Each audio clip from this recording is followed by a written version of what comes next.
The surveillance footage is remarkable in its banality.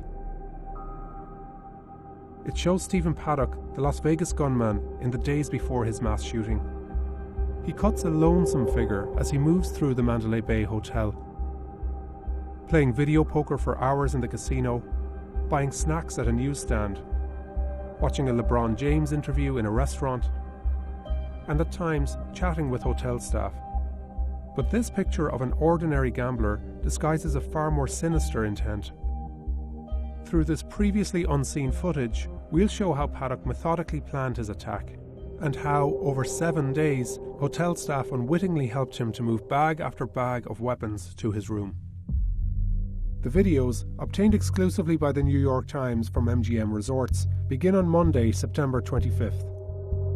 At the VIP counter, he checks into a suite on the 32nd floor and books an adjoining room, which he will check into 4 days later.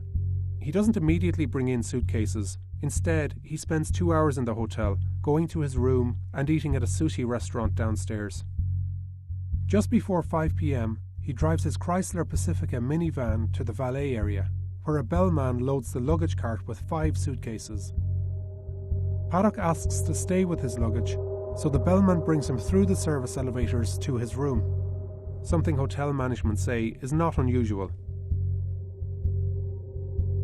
Paddock spends the next 4 hours in his room, and at 9:40 that night, he leaves the hotel, bringing 2 suitcases with him.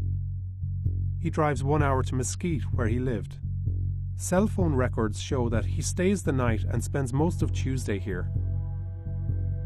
Around 8 p.m, Paddock returns to Las Vegas, but he stops at the Ogden, a downtown condominium complex. This is interesting for a few reasons. Paddock was also renting rooms here for the entire week. He checked in the previous Friday, when a music event called the Life is Beautiful Festival was being held in the surrounding streets.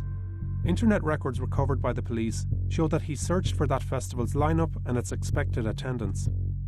This was similar to his research of the Mandalay and the Route 91 Harvest Festival, which he would later attack.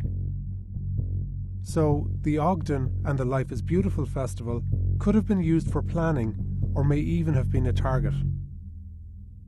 Later Tuesday night, Paddock returns to the Mandalay, and a different bellman helps him to move 7 more suitcases to his suite. Again, he uses the service elevator. He tips the bellman, who had no way of knowing these cases were packed with guns and ammunition. He gambles for 8 hours until morning. Paddock was a regular at the Mandalay, and several casino hosts knew him. The videos show their interactions as being completely normal and in no way alarming. Remember, in 2 days, Paddock has brought 12 cases upstairs. He spends most of Wednesday in his room, and that evening repeats a similar pattern. He leaves the Mandalay, again carrying 2 suitcases. He stops at the Ogden and drives home to Mesquite. On Thursday, he buys a .308 bolt-action rifle from a gun store and visits a nearby gun range before driving back to the Mandalay. That night, he again uses the valet service and a bellman to carry a white container and 3 suitcases to his room. His arsenal of weapons is growing.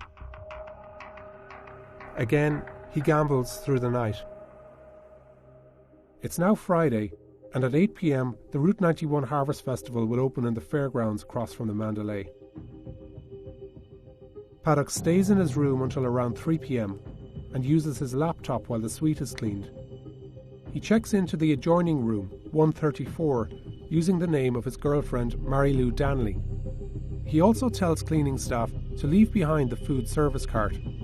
2 days later, Paddock would use this and one other service cart to create a surveillance ring during his attack. Overnight, he makes a brief trip to Mesquite, arriving back at the Mandalay at 6 a.m. with 2 more suitcases. Soon after noon on Saturday, he places Do Not Disturb signs on both room doors. He declines housekeeping. He takes an elevator to the valet area and sits, waiting for his car. He carries 2 more bags to his room. He gambles some more, and that night he makes a final trip to Mesquite, returning to the Mandalay at 3 a.m. on Sunday morning. He gambles through the night in the high-limit slot area. and returns to his room at 7:37 a.m. It's 12:16 p.m. when we see Paddock going back to the parking garage. The guests exiting the elevator have no idea that in 10 hours this unremarkable figure would commit the worst mass shooting in modern American history. He returns from his car, bringing 2 suitcases and a smaller bag inside. Since Monday, he has brought at least 21 cases, 2 smaller bags, a laptop bag and a container to his room. This is the last time we see Paddock, arriving at the 32nd floor. Through the day, he opens, closes and locks both rooms repeatedly. At 36 minutes after 9, he locks the deadbolt to room 135 for the last time.